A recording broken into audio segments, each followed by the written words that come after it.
This episode of Make Live is brought to you by DigiKey. Our first Hackerspace is Twin Cities Maker at the Hack Factory, and they're in Minneapolis, Minnesota. And leading the herd for us today is our contributing writer, John Batestill, actually. Hey, John, how's it going? Hello. Can you tell us a little bit about Twin Cities Maker? Well, we got our start, we signed our first release in January of 2009, and we have 67 members, and 2010, sorry. And today is an extra special day because we have an annual meeting where we're voting on some new bylaws and stuff. So we have a full crew here, but they're all out in some meeting somewhere. So we're there's just a few of us here to demonstrate some cool projects for you. Cool, cool. What can you show us? Well, our first project is we call 10X. It was part of the Great Global Hackerspace Challenge, which was a big contest with some 30 hackerspaces that all contributed educational projects to it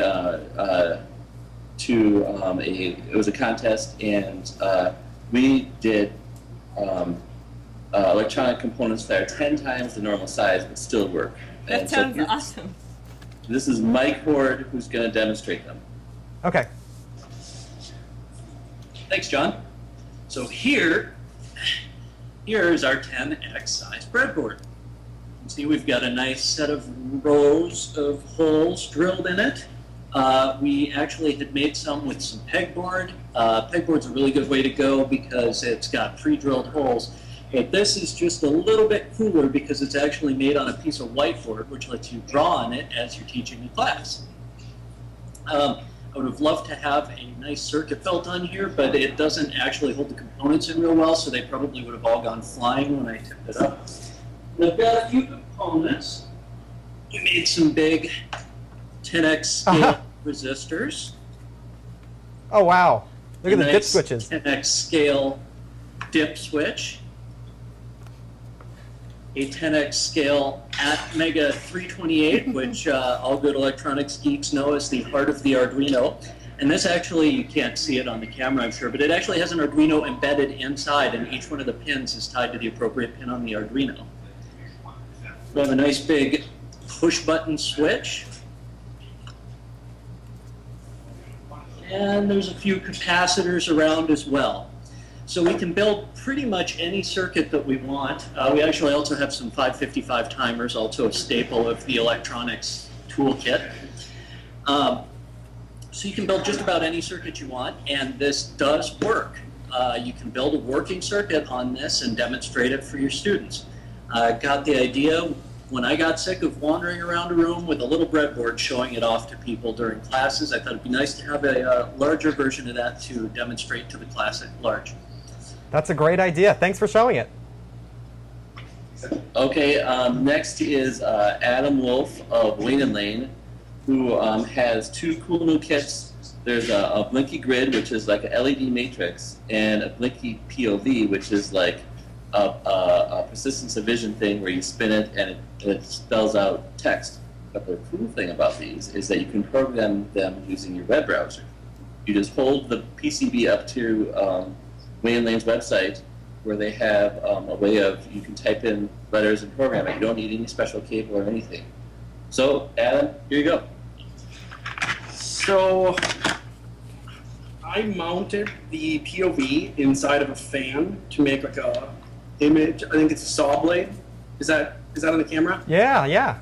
Yeah, and so basically inside the fan here, we just have one row of 8 LEDs on one of the fan blades. And then that's the blinky POV. And then I've got the blinky grid kit that I should have a message on there. It should say, We love Make. live. So Make Live. Oh, great. That's nice. wonderful. Thanks, Ab. That's cool. yeah, so anyway, one of the things I really like about hackerspaces is that although there's a lot of nerds on the internet, finding them in real life sometimes can be hard, and I can bring projects in and I'll get instant feedback from 30 or 50 people and instantly know if a project is a hit or if it's kind of boring. Absolutely. Okay. Thanks, Adam.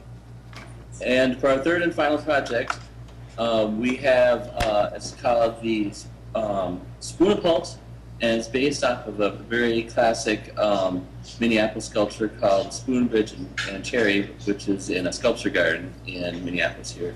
By Klaus Oldenburg. I know that sculpture. My sister got married in the Minneapolis Sculpture Park. Nice.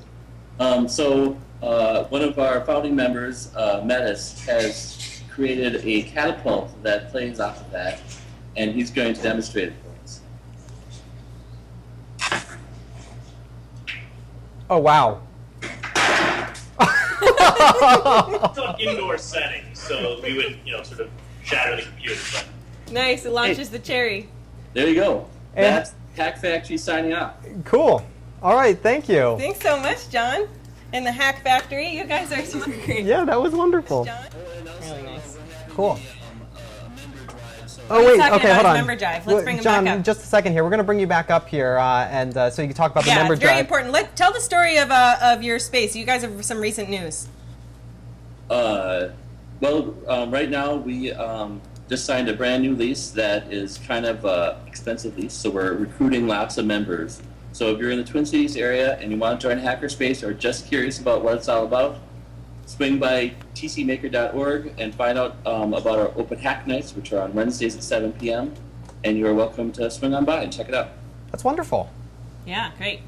Thanks, John. Okay, thanks. Bye.